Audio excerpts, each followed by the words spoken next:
I was shocked to discover that when I was penniless and homeless, all the friends, lovers, and relatives around me abandoned me. No one was willing to help me, and I could only sleep on park benches. Just when I thought I would never find a friend, I saw a homeless man bullying a little girl. Seeing this situation, I didn't hesitate to step forward and chase the homeless man away. The little girl and her mother thanked me by offering me bread. They noticed from my clothes that I didn't look like a homeless person, so I told them about my situation. I explained that the reason I had become homeless was because I had agreed to my grandfather's task to find a real friend while penniless in order to inherit my grandfather's massive fortune. After hearing my explanation, the little girl immediately said she was willing to be my friend. Hearing this, I felt deeply moved. I immediately brought the little girl to meet my grandfather's assistant, Mike. When Mike asked the little girl if she was my friend, she didn't hesitate and immediately said I was her best friend. Just like that, I completed my grandfather's task. After I saw off the little girl and her mother, Mike handed me an envelope containing $1,500. He said my final task was to spend this $1,500 on the person who needed help the most. Hearing this task, I immediately thought of that homeless man. I took out $100 to give to the homeless man, but then I discovered he had stolen a bag. I was about to step forward to stop him when he suddenly turned and ran away.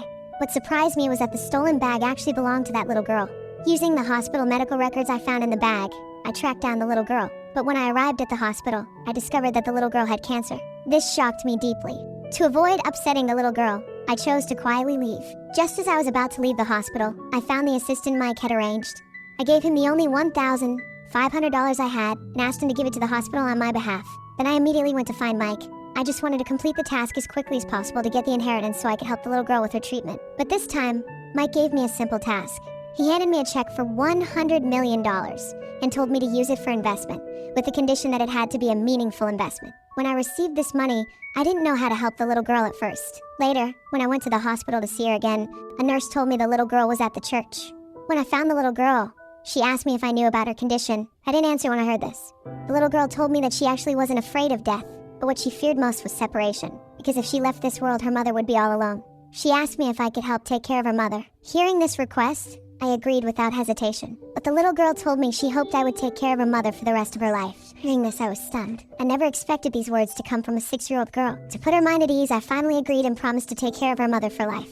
After hearing this, the little girl hugged me and cried. At that moment, I realized what project I should invest in. The next day, I brought the little girl's mother to meet Mike and the investors. I introduced my project to them, establishing a children's specialty hospital. This hospital would specifically treat sick children.